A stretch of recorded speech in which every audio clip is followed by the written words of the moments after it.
we're going to continue in our theme that we've been discussing about what to learn from kosher animals. And we discussed yesterday just the concept, the idea that, the Torah tells us the basic rules of what makes an animal kosher, which we'll quickly review, and we'll go into learning particular lessons for life from the kashrut of an animal, because we have to learn from everything in life, right? Everything in life is there for us to learn from. So we need to know, what can we learn from animals? Okay, so let's start off with what the Torah tells us about what is the basic qualification for a kosher animal. Now, in general, let's just start with basics. All vegetation is kosher, right? If it grows, it's kosher, except that the infestations of insects on them, that could be a problem. So insects are not kosher. Vegetables are kosher. That's why you have to clean your vegetables to ensure that they are without any of the insects or creepy crawlies or any other things inside of them. Okay, let's go to fish. Fish need to have fins and scales. Maybe we could discuss a little bit about that later. Then we discuss animals, right? So let's just go through the basics of it. The Torah gives us a list of which animals, the Torah tells us basically which animals are kosher to eat and which are forbidden to eat, and the various signs that we have to know for these various species. So fish, we said, fins and scales. Birds are actually specified which ones are not kosher, and the rest is sort of by tradition. And then we talk about animals, which the verse tells us right here, that every animal that has a split hoof and chews its cud, that you may eat. That's the Torah's instruction to us about animals. And then it tells us the laws of kosher slaughter. Okay, so now even regarding the laws of slaughter, I need to emphasize that is oral law, but it's referred to, it's referenced in our parsha. God says, as I commanded you, but we don't see the specific command within the Torah, which is what our sages tell us, is because that these were instructed to Moshe and he transmitted that tradition onto the people. Okay, then we have in the parsha here the ban on eating or drinking certain foods and drinks with mixtures of milk and meat, right? So those, that itself, people wonder the amount of time that you wait from milk to meat. That's a rabbinic decision, how much time we wait, but the separation of it is in our parsha. In fact, this verse is written 3 times in the Torah. You should not cook a kid in its mother's milk, which our sages tell us is referring to not to the fact that it's written 3 times. One is not to actually cook milk and meat together. Number 2 is not to eat milk and meat that were cooked together. And number 3 is not to benefit from milk and meat that were cooked together. And then we have other laws of kashrut, for example, things that might inherently be kosher. Grapes are inherently kosher, but if they were turned into wine for idol worship, that is not kosher, even though the ingredients are all kosher. I might add to that, even though all vegetables are kosher, I wouldn't recommend somebody necessarily eating in a vegetarian or vegan restaurant. And the reason simply is because you don't know what the process goes into the preparation of that food. Are they cleaning it the way we do to prevent insects from being present? Are they using perhaps other ingredients, right? There could be other ingredients that people use in their food that aren't certified kosher. You never know what's going into those ingredients. So that's the problem with, even if you're eating vegetables and it's completely just fruits and vegetables, totally vegan, no, nothing else mixed in there, there can still be challenges to the kashrut of it. Of course, there are other aspects of kosher food as well. If it comes from the land of Israel, so you have the laws of Truma and Meiser, the laws of Shemitah, which is coming up, and much more. So just looking very specifically, I want to focus today's lesson on the laws we could learn of the characteristics of an animal. So let's look at a kosher animal. The Torah tells us, what is it? That it chews its cud and that it has split hooves. That's the simple aspect, that the basics of it. Now, of course, there's a lot more complexity in that, because it's not just about the split hoof, and it's not only about chewing its cud. Okay, split hoof means at the bottom, that there's a complete, along the entire length of the hoof, it's split, and chewing a cud is that it's swallowing, it's regurgitating, it's chewing the food properly. Okay, so that's the Torah's requirement, but it gets deeper than that, and I think there are various lessons that we can learn from it, which is what I want to spend some time discussing with you today, because all the kosher animals that are listed in the parsha this week. If I open my chumash here, we see that the parsha mentions various animals, right? Oxen and deer and sheep and antelope. They have both qualities where they have both split hooves as well as they chew their cuds. Now the thing is, you have obviously animals that don't have any of these signs and are certainly not kosher for eating. But then the Torah specifically warns us. For example, the camel, it chews its cud, but it doesn't have hooves, or it doesn't have split hooves, right? So it's not kosher.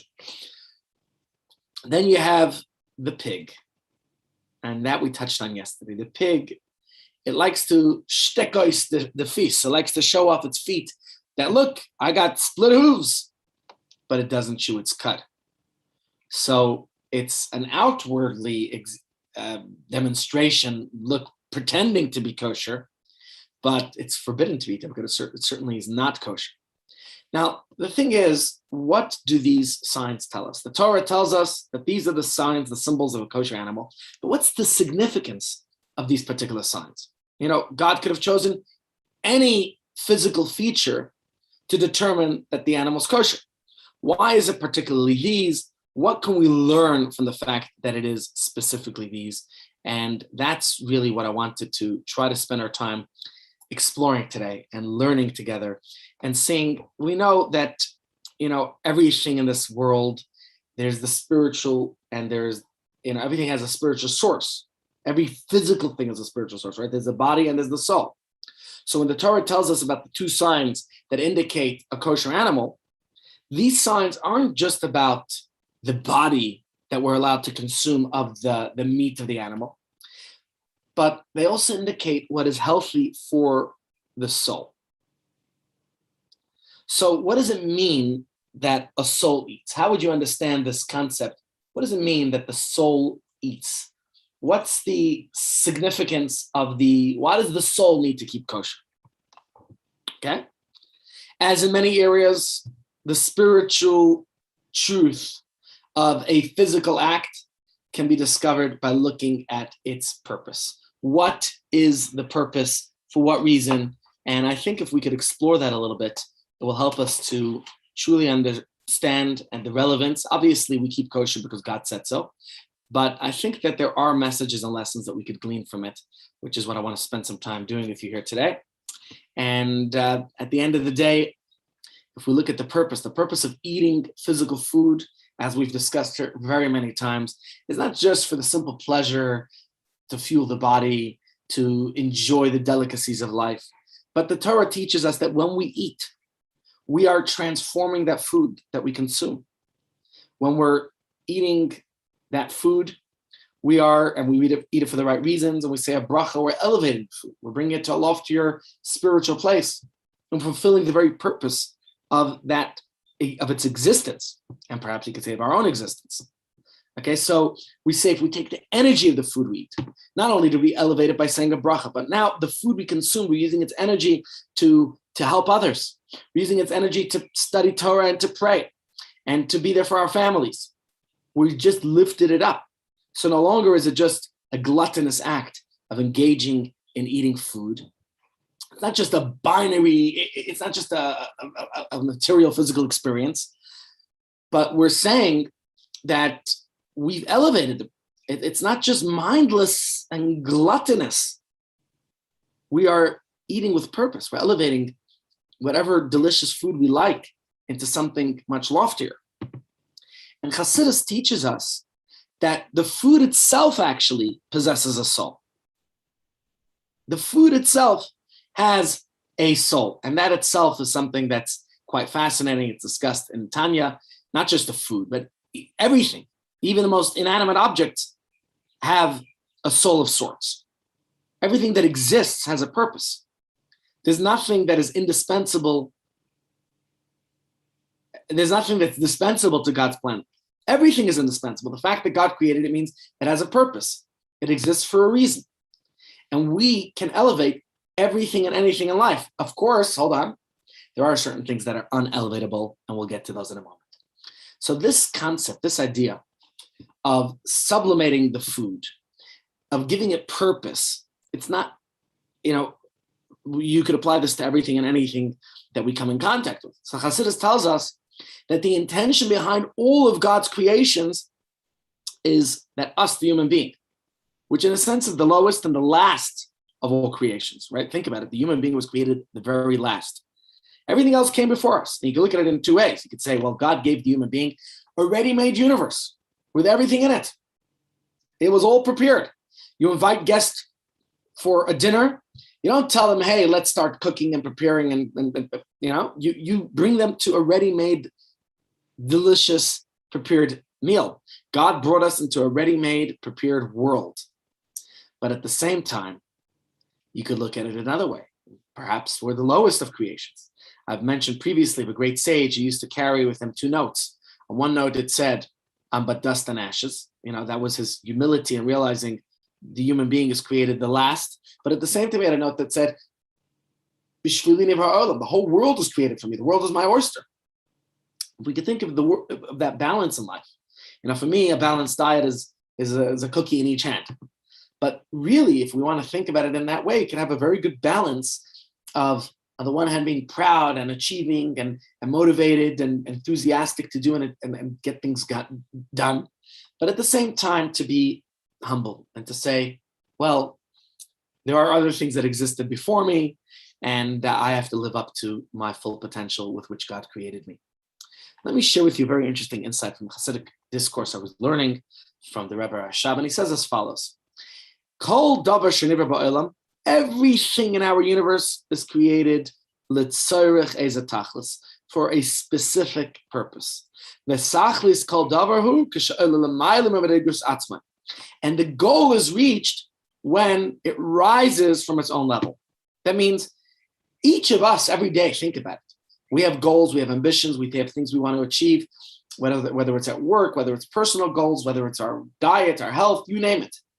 And every day we have to go beyond ourselves, right?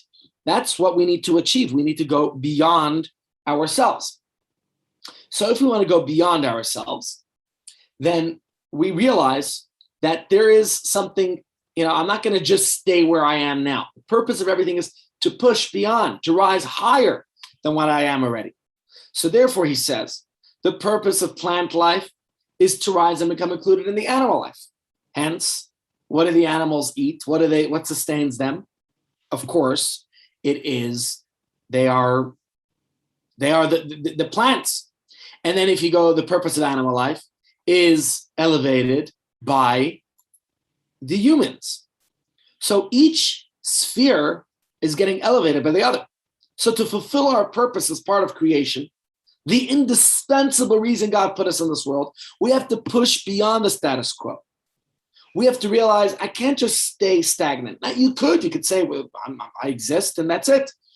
But I think there's a metaphor I once recall reading years ago of two people who were given, flour and water by the king. And the king says, what are you going to do with it? And one just left it alone. It's perfect the way the king gave it to him. And the other went and turned it into the most delectable pastries and breads and rolls and delicacies. And which one do you think the king is more impressed with? The one who just left it alone or the one who improved on it? Hasidus tells us God doesn't just put us in this world to exist. We have to fulfill our purpose. We have to strive for something higher. And this applies to every part of creation, not just us, the lower parts of creation, like we said, the inanimate and the plants and the animals, but all the more so. Al achas kama v'kama, all the way up to the human being. We also need to be constantly striving to reach higher and higher as much as we can. We have to push beyond ourselves. That's what we're meant to be doing. So while a plant could rise higher when it's eaten by the cow, we as human beings, we need to do a lot more to rise beyond our natural inborn status. A human being has to always try to climb higher and higher.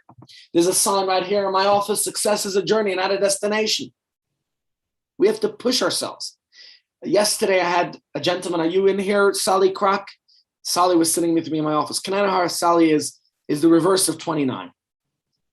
And he's pushing, he's going, he's got goals, he's got ambitions, he's touching his toes, he's exercising, and he's encouraging me to start a new aspect of our classes, some exercise. It's part of the way we serve God. We all have to be healthy and well. And I don't think I'm the best role model for looking, for being healthy and well. It's something that I have to certainly improve on. I don't exactly do much exercise myself yet. We all have to do that. It's good for all of us. And there's no elevator to success. You have to take the steps. We have to work on it. A human being has to always try to climb higher and remember on the ladder of life, it doesn't matter which rung you're at, but more importantly, which direction you're heading. We have to try to be more spiritual. We have to be more godly, more refined. We want to constantly grow into becoming better human beings to fulfill our purpose in this world. And therefore, I want to share with you this Hasidic discourse that I was learning. And just to read a few lines to you, what it says here. It says there are several varieties of pleasure in life. What gives you pleasure? How do you enjoy life? Is it a nice cruise? Is it a holiday? Is it a vacation? Is it good food? Is it a massage? Is it just relaxing? Is it reading? Is it prayer? What is it? So he talks about a basic primitive type of pleasure is the pleasure of sweet food. Let's start with foods. You get a food, it's sweet, there's something in it. This is a physical and bodily pleasure that even animals can enjoy. Above that are more abstract pleasures. Pleasure one gets from listening to a sweet voice, you listen to music, you go to a concert. That's already getting more sophisticated in the pleasures that we have. He continues here. Above all the aforementioned pleasures is the pleasure of intellect and wisdom, such as the delight experience when a person comprehends a new idea or understands something that you've learned, you comprehend it very well. This is a soul pleasure, the truest and loftiest good and pleasure. Now, of course, provided that the subject matter is positive and true. If it's a negative subject matter, it is included amongst the thoughts on which one is forbidden to focus. Remember, last week we had a shir about certain aspects that we're not allowed to study. Right? Wisdom associated with idol worship. It might be something, it might be a good pleasure for some people. But as Jews, remember we discussed the Apocrypha. These are works that are forbidden for one as a Jewish person to study. And it's discussed in last week's Parsha. And it's actually developed even further in our Parsha this week, where God says very clearly in our Parsha, I think it was yesterday's reading, or maybe it's the beginning of today's reading, where it says, and the kosher laws are also today's reading, by the way, so we're learning it on the appropriate day. But if I go into today's reading, let me just pick up my Chumash here. Okay, yesterday's reading, God was saying that Hashem has made a covenant with you, and don't forget it when you enter the land of Israel. And don't be influenced from the idolatrous pagan ways of the people in the land that exist there. And yesterday's Chumash was all about that, not to be influenced by them, not to follow their styles and fashions and haircuts and you name it. And then today's portion also says that. Don't forget that you are children of God. You're a holy nation. You can't follow in those ways. And then it segues into the laws of kosher, which we're discussing and learning right now. But that's the discussion where there are certain studies, as lofty as they are, that are forbidden to us. Now, the Mimer continues and says as follows.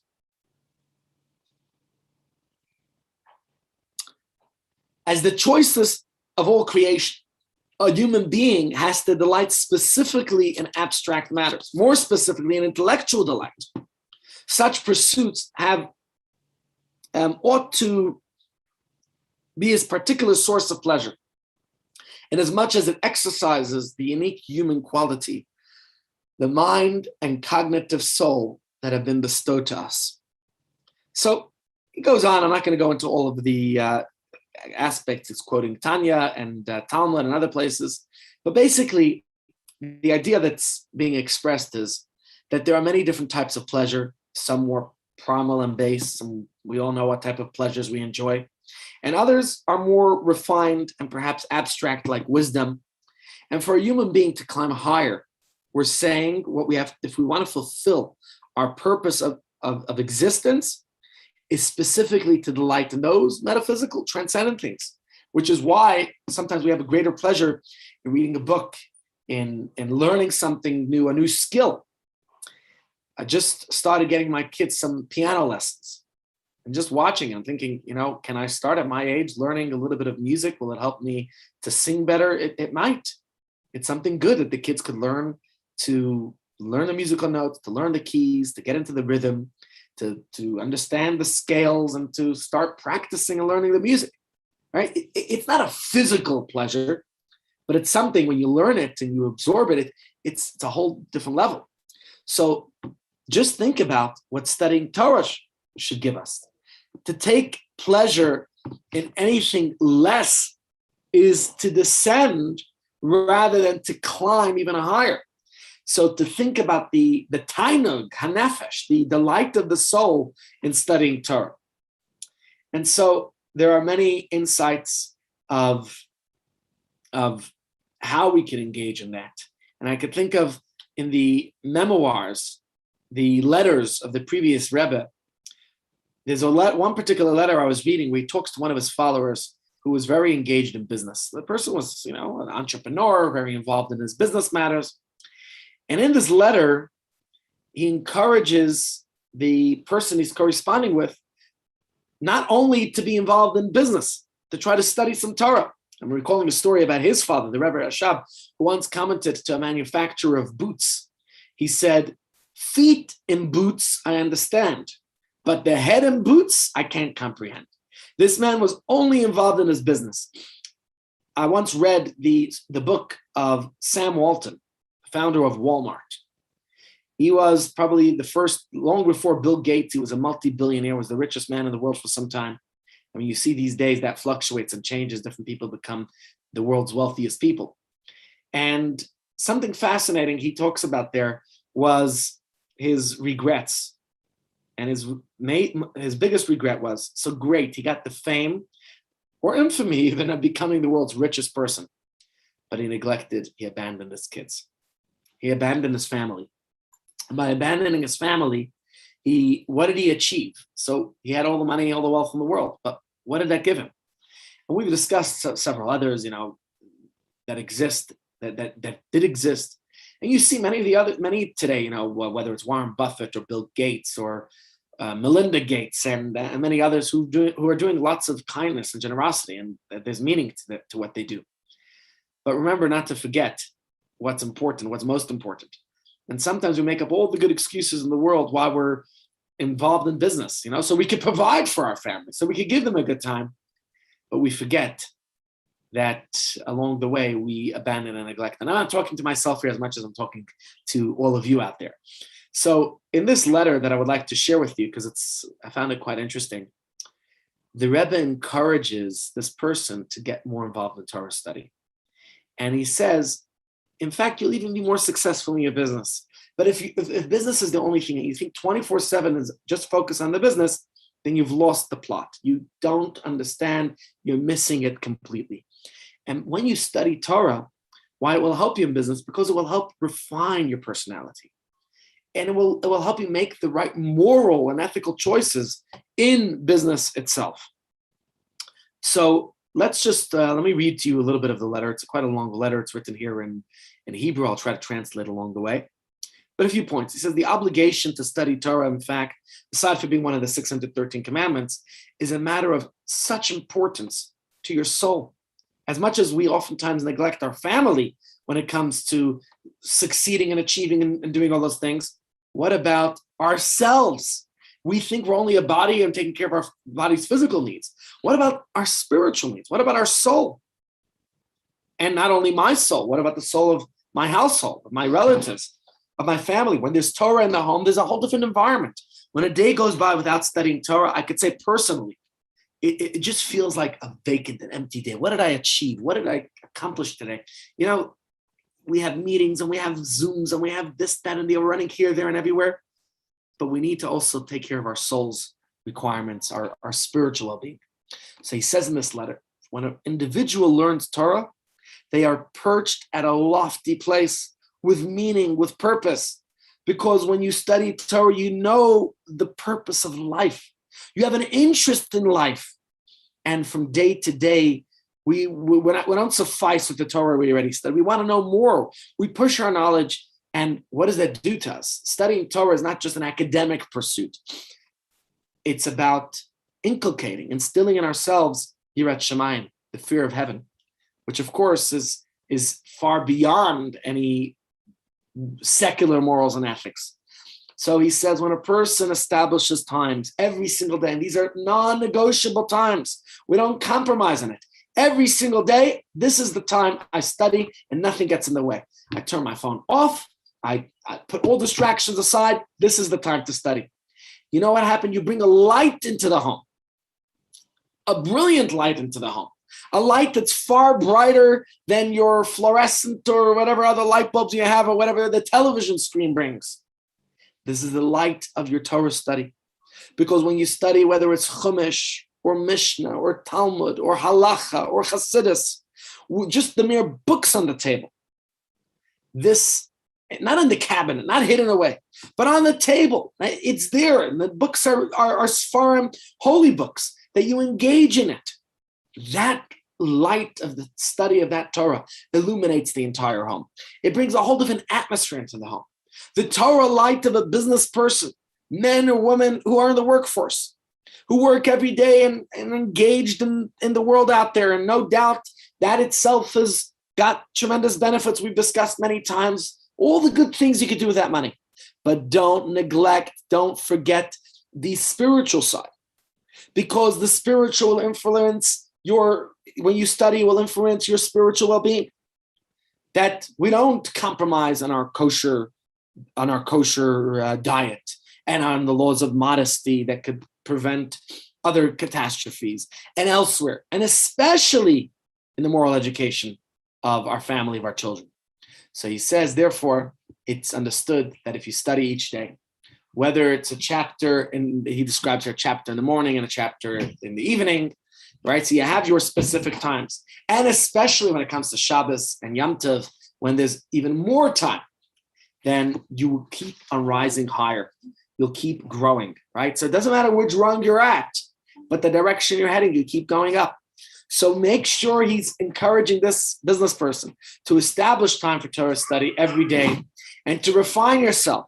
And that will refine your home, and by extension, the moral education of your family and the moral fabric of, and it's not just those who are with you presently, but the future generations as well. So this idea of rising higher, that we constantly are growing, this is what it means for the human soul to eat. This is what we're talking about, that the food we eat is not just the pleasure and enjoyment within the food, but the way we're going to elevate that food. So, in other words, consuming physical food is to transform it. We're eating not just for the body, not just for the pleasure of enjoying it, but for the soul. And therefore, we're elevating that. Just as food that's consumed by the human rises, we're elevating it. So a human being, we also have to rise. Right? We elevated the food. It used to be grass, and the grass was consumed by the cow. And the cow then was ritually slaughtered in the proper and appropriate way, which is itself a whole share, because it's not just, you think about the price of kosher meat. I see Clive is here. Clive, we've had that discussion a few times. Why does kosher meat cost so much more? And look, I think here it's much cheaper than elsewhere. But if you think about the physical labor that's involved in the process of preparation for kosher food, you have a shochet, you have a mashgiach, you have somebody who has to check the lungs to make sure what's called glat. Glat kosher is that it's all smooth. And if there are any, what do they call those holes? What's the word for it? Holes. There's got to be a more sophisticated word. Then, of course, that would, or any adhesions, whatever they're called, that would cause the animal to be considered not kosher, have to be given away. And all the different parts of the animal, which we discussed in the previous year, that are not to be eaten, like the sciatic nerve and the various fats and the blood.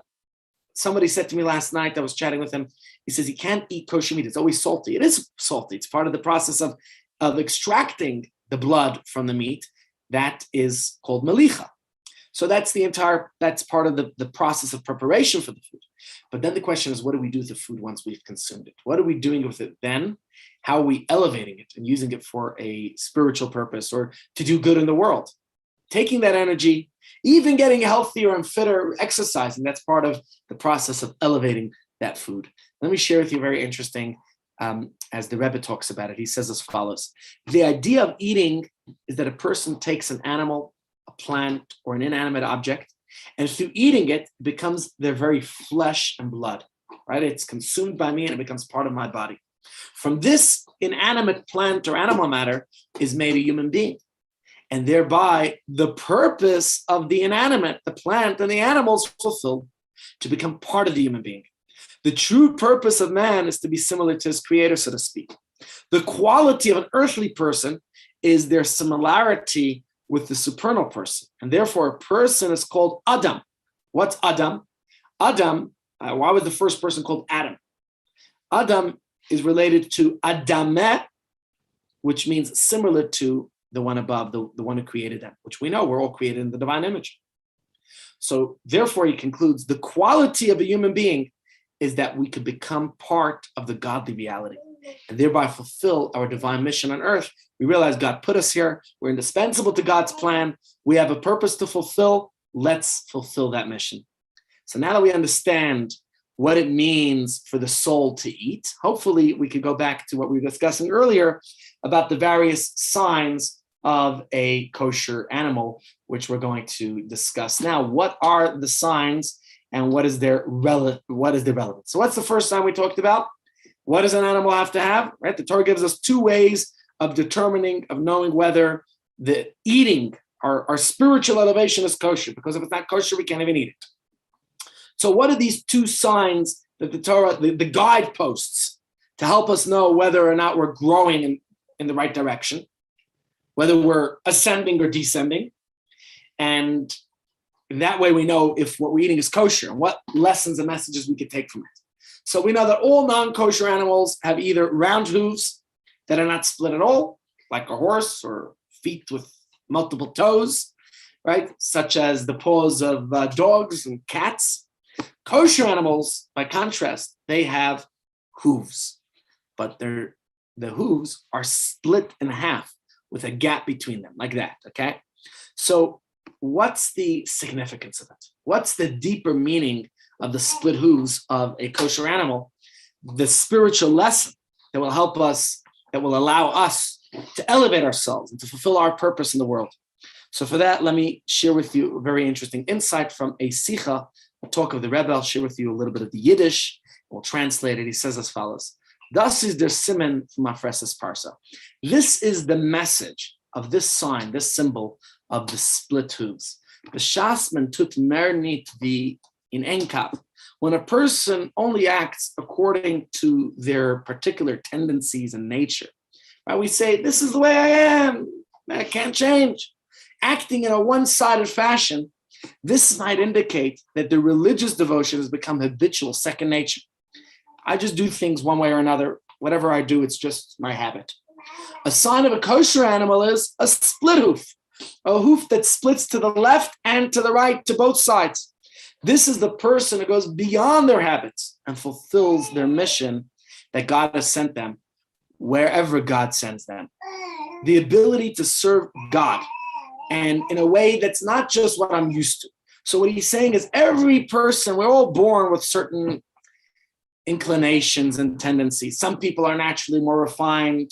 Others are less refined, more grub, coarser people. Some are more drawn to public life. They're extroverts. Others are introverted, right? They prefer privacy. Some are loud, boisterous. Others are quiet. Some are generous and kind and giving. Maybe others are less so. Some, conservative. Maybe one's more passive and others more active and aggressive. You could think of millions of different personality traits, and everybody's got their unique characteristics. The point he's making is that if a person fills their days only with those things that come to them naturally, then that's not called religious devotion. You're just doing your thing. You can say, I'm religious because I was raised this way, because I grew up this way. We're not really climbing higher. So yes, a person might be completely religiously observant. That's true, right? And there may be many good things that come easily to a person, or that are their regular habits. But if our religious devotion is just limited to those comfortable areas, then we never truly climb out of our own limited natures. We never transcend our natural selves. How are we growing? So even a person who's perfectly righteous and pious and religious and all that still has to grow. Judaism teaches that we are able to, and in fact, we're obligated to rise above our natural and primal instincts. So how do we become a kosher food? How do we become a more godly, elevated person that we're discussing? And that's by fulfilling our divine mission, not just going through life naturally, our habitual way of doing things, but rather going beyond the limits of what comes natural to us, or even things that are against our nature, simply because they are what God asks us for. I think in the spiritual realm, you think of people who go kosher when they have everything available to them. They have the convenience of, you don't have to check any labels, you don't have to clean your vegetables, you don't have to do anything, you don't have to separate meat, wait 6 hours, whatever it might be. Think about a person who makes that. That's why we've said many times, the Talmud's emphasis that in the place where the Baal Tshuva, a penitent stands, the tzaddik can't stand it, because the tzaddik never tasted that. The tzaddik can't grow in the same way.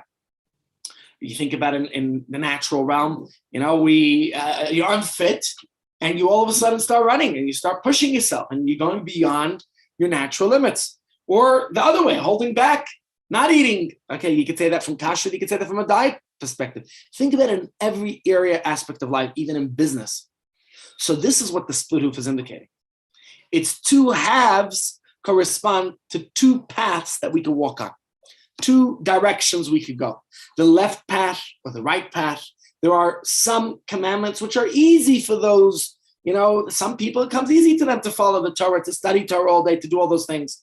And other commandments might be more difficult for us. There might be certain things you're naturally gravitating towards, that you're excited and passionate and enthusiastic about, and other things that are more of a struggle and a challenge. So to serve God, to be kosher, so to say, is to perform all the mitzvahs equally. Of course, those that come naturally to you, do them with gusto, with excitement, with enthusiasm, but also those that are challenging, also those that aren't so easy. That's where it becomes a struggle, a challenge. That's where we need to also consider how we could grow in those areas as well. The story is told about one of the great sages, Rabbi Hanina ben Tradion. He was one of the venerable sages in the times of the Mishnah. And he gave his life over to the study of Torah. He was completely devoted 24/7 studying Torah. And when the Roman government at the time, and the powers that declared Torah study was illegal, he continued to gather his congregants, his students, his disciples, and they would continue to study Torah. And nevertheless, he was uncertain at the end of the day whether he merited a place in Olam Haba, in the world to come, to the extent that his friend Rabbi Yossi ben Kisma told him, "You have so many good deeds, what are you worried about?" Here's the story in the Gemara tractate Avodah Zarah, Daf Yud Ches Amud Aleph. It says as follows: Tanu Rabbanan, our sages taught, Kishachala Rabbi Yossi ben Kisma, when Rabbi Yossi ben Kisma fell ill, Halach Rabbi Chanina ben Tradion levakra. So then Rabbi Chanina ben Tradion went and visited him, which itself, we know the mitzvah of Bikur Cholim, when you know somebody isn't well. Very simple mitzvah, easy mitzvah. Visit somebody, visit the sick, uplift their spirits. So Rabbi Yossi goes to visit, Rabbi Chanina ben Tradion went to visit Rabbi Yossi ben Kisma. And Rabbi Yossi said to him, Chanina, my brother, do you not realize that Rome reigns by decree from heaven? You think Rome is able to inflict its rules and do all this and everything they're doing without permission from above? They destroyed the Beis HaMikdash. They burned the sanctuary. They killed the pious sages. They destroyed the good people. Yet they still exist.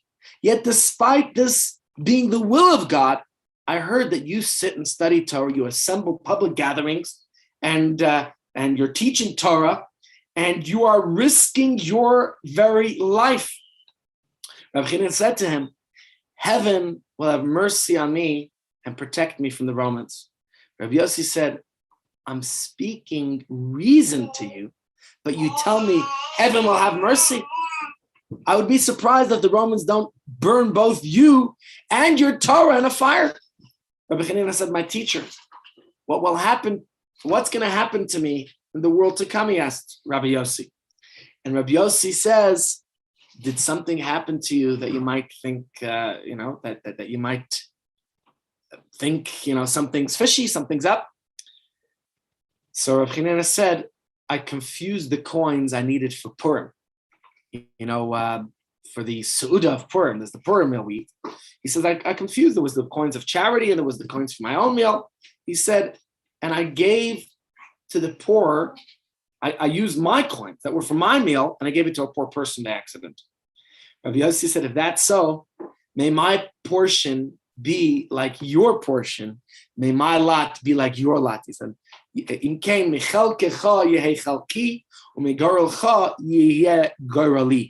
I want to be like you. That this is your work. This is what you did, that you gave from your own coins for charity. If you think about the story, as the Talmud puts it here, on the face of it, it's an extremely puzzling story. First, the question of Rabbi Hanina about his place in the world to come seems strange, right? He'd just been speaking with Rabbi Yossi about risking his life in public to study, to teach Torah. Would not this merit ensure his place in the world to come? And furthermore, Rabbi Yossi didn't answer him. He said, of course you have merit from your public Torah study. But he asked if Rabbi Hanina had done anything that might indicate merit, right? Should anything indicate otherwise? So it seemed that his Torah study was not enough. And what is Rabbi Yossi's response? That he gave his money that was meant for his own personal meal, he gave it to charity, and that assured him his place in the world to come. Now, the truth is, this story was more relevant to tomorrow's shiur, but there was a lesson, a message from this that I wanted to share with you today, and that's why it's not in tomorrow's class. You see, Rabbi Hanina was doubtful about his own self-sacrifice for the study of Torah. He didn't know if it was truly for the sake of heaven, right? Is my study just for, what's the term? Do I have an ulterior motive? Or is it really, truly for the sake of heaven, right? So, he was a really pious person, and he studied Torah altruistically. But nevertheless, he was still doubtful because there are people who have academic personalities and natures to the extent that they could be totally absorbed in wisdom. So am I studying it because I enjoy the wisdom, the academia in it, or am I studying because it's the will of God?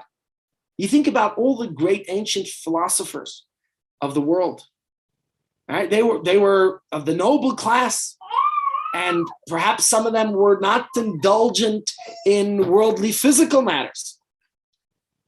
They abandoned all pleasures of the world. They were great Greek philosophers who lived ascetic lifestyles. They lived out in the mountains, right? They toiled with all their hearts, with all their souls to gain wisdom. All day and all night, they would think, they would meditate, they would contemplate. For them, studying and delving into wisdom was the most sweetest delight and pleasure in the world. But this had nothing to do with their faith in God, okay? And many of them were pagan idolaters. So it was all about the wisdom, and that's a pleasure itself, the wisdom I could gain from sitting and studying and contemplating and meditating and all that. And even, for us, we say when you study Torah, even if you don't comprehend it, you're engaging, you're delving into divine wisdom. You're connecting with the Almighty. And perhaps that was Rabbi Hanina ben Teradion's fear, his concern, that maybe I'm enjoying my Torah study. He was afraid that maybe this is just about a pleasure. He was worried that his deep commitment to Torah wasn't a religious thing per se. Maybe it was just his academic pleasure of learning, of studying. And That's enjoyable too. But now Rabbi Yossi's response, what does he say? He was searching for something, for some merit that wasn't about what you enjoy, because you're enjoying studying, even though you're serving God with that, there's still an enjoyment in it. But when you gave away your own money for your own meal to charity, that was complete. That was no ulterior motive. That was altruistic. That was caring. That was concerning for another. And so that's why he asked them, tell me what you did that was, so to say, against your natural disposition. So the Alter Rebbe explains Rabbi Yossi's response that the only way to determine if he would actually have a special place in the world to come was, was it for self-gain? Was your self-sacrifice really for the Almighty, or was it for yourself? And I think the story teaches us. Actually, let me just read to you quickly the Alter Rebbe's take on it. He says, Rabbi Chanina told Rabbi Yossi the story of distributing his money to charity, which demonstrated his self-sacrifice that had nothing to do with his personality and nature. For one's nature, that is, his nature is to study.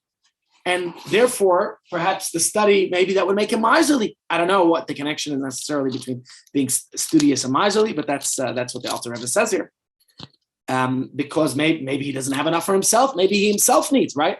So why would he spend his money on somebody else?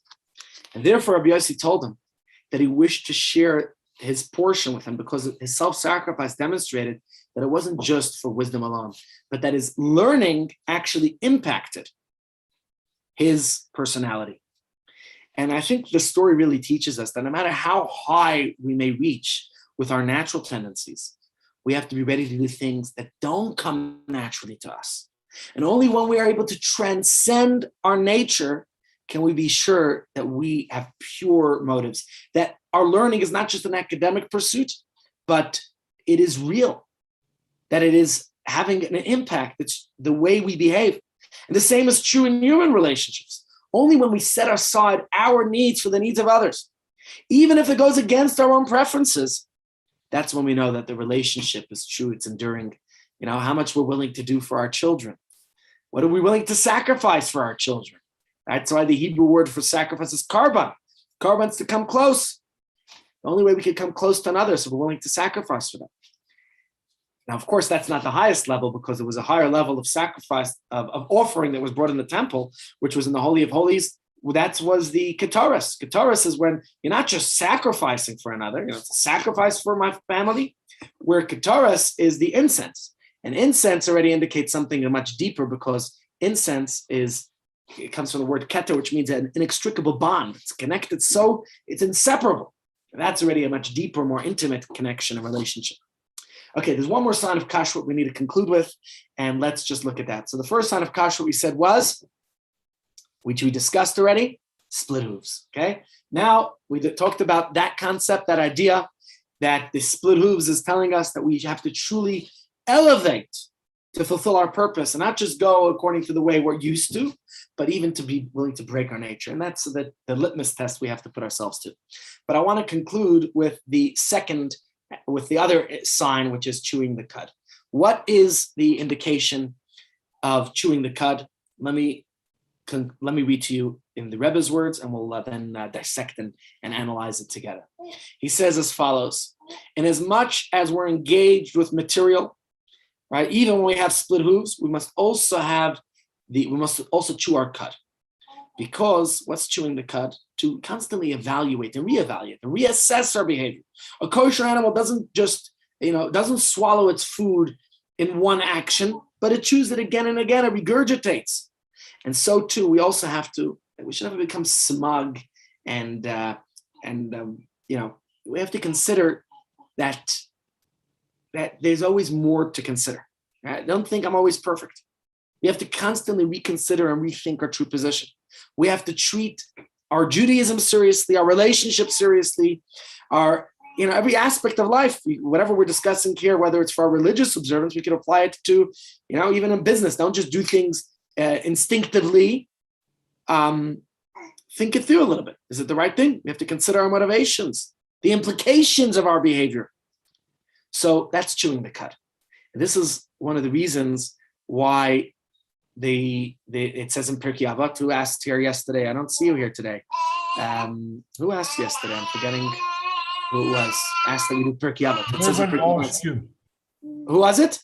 Mervin. No, Mervin, did you ask for Pirkei Avos? Yes. Oh, okay. I thought it was someone else. My apologies. Okay, you want the Pirkei Avos? Here's your Pirkei Avos for today. Asay lecha rab. The Mishnah says everyone should have a teacher, a mentor, a mashpia.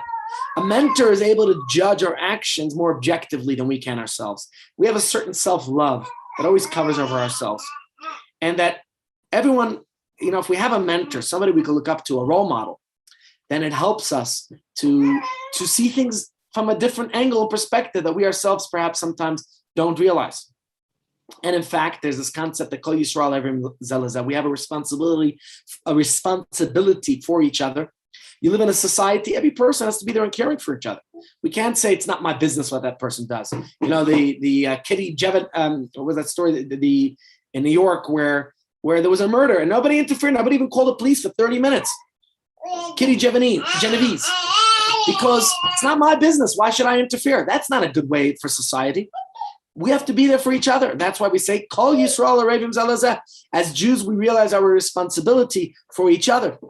And therefore, if a person has a mentor and somebody who we look up to, and somebody who can inspire us and influence us and help us to make the right decisions and choices in life, then certainly it could put us in the right way. And perhaps that's the final teaching for today about chewing the cud, that when we're able to regurgitate and rethink things, whether it's ourselves and ideally better with another. And oftentimes there are people out there, I see that there are organizations in our community such as Orchet and others that have business mentors. You could have a business mentor, you could have a spiritual mentor. You could have a mentor, we could have multiple mentors for different things in life. It's always good to get a second opinion when it comes to medical matters, when it comes to our fitness and well-being. So this is the second sign that ensures that we are kosher in our growth, which is chewing the cud. We shouldn't rely on our own feeling or understanding of what's right, but rather we should think it over again and yet again, objectively, and engage, solicit the help of others, of somebody more experienced, of somebody more learned. Can only stand to benefit from it. And then we could be like the kosher food, ready to grow, ready to rise to greater heights, to unlimited heights in truth. So, my friends, the guide to keeping kosher, the kosher eating, we talked about, it's about self-elevation, just like the food is elevated from the vegetative to the animal to the human, but it's more than that. The animal has split hooves, which teaches us that we have to serve God beyond our personal nature, beyond our tendencies, beyond our habits. And secondly, we said it chews its cud. And chewing the cud is to mull things over and to choose to have a mentor in life to show us the objective truth about ourselves. Ladies and gents, that concludes today's shiur. Hope you all enjoyed. Any questions before we go? Too quiet. Don't be so shy. I have a question. Oh, Leonie, how are you? Maybe this was answered. I missed two mornings last week. Oh, no worries. And I haven't been able to get them. Yeah. Eating meat. Yeah. I myself was vegetarian for about 20 years. Okay. But I do eat meat now, and there are a lot of people who don't eat meat because they think it's unkind to kill the animal. Yeah. I want to know about that. Sure. And also, is cauliflower and broccoli, are those two things non-kosher? Because I read it somewhere. Okay, so I'll answer both your questions, Leonie. We'll start off with your first question. There's nothing wrong with being a vegetarian in the times. In fact, when the Jews were traveling in the desert, they had to slaughter all their meat at the Mishkan. They couldn't even slaughter it elsewhere. So that was in the times of the wilderness when they were traveling. But obviously, when they came to Israel, they were able to slaughter meat outside of the temple compound because it wouldn't be realistic that everybody's going to go to Jerusalem to eat their meat. But before Noah, humans were not meant to consume meat. It's sort of a compromise. What's the correct word for it? A dispensation that God gives us to allow us to consume meat. But it's not the ideal. And so being vegetarian, there's absolutely nothing wrong with it. If one is eating meat, then there are ways that we can elevate the meat. But you don't feel bad not eating meat. There's nothing wrong with it. And it's a good thing to be a vegetarian. And eating meat is just an allowance from God for us. God gives us that opportunity. The next thing, your question about cauliflower and broccoli and spinach, they're all kosher, my friends. I grew up in the States eating broccoli and cauliflower. And well, I didn't actually, maybe when I was a teenager, I never wanted to eat it as a kid. Those are the healthy foods. But the concern is certain places in the world, like I said, vegetables are all inherently kosher, but insects in the vegetables are not kosher. So in the States, everybody eats them. For some reason here, the Beis Din has given us some challenges with it. And that being the case, they say that there's more of an insect infestation in those types of vegetables. And therefore, if you could clean it thoroughly, you could eat it. If you're sure that there's no insects in it, you certainly can eat them. I think the Beis Din says it's hard to ensure, and that's why they don't recommend eating it. But if you could clean it, you could eat it. Good. Thank you. Thank you, Rabbi. Sure. Not easy to clean those little florets. Right. So if you can't clean it, you can't eat it. So that's the point. It all depends on if you're able to clean it. That's what it's concerned. The concern is not the vegetable. The concern is the insect in them. Okay. It takes time to clean it. Yeah, it takes a lot of time. Yeah, you have to clean it very thoroughly and ensure that there's no insects left. It's very difficult to clean the florets. I think on the UOS website, there's instructions on how one could go about doing so. You could eat just the stems. Just the stems, yeah. Yeah. Okay, any other questions for today? Thank you, Rabbi. All right, Zach We'll see you tomorrow. Please, God, all the best. Take care.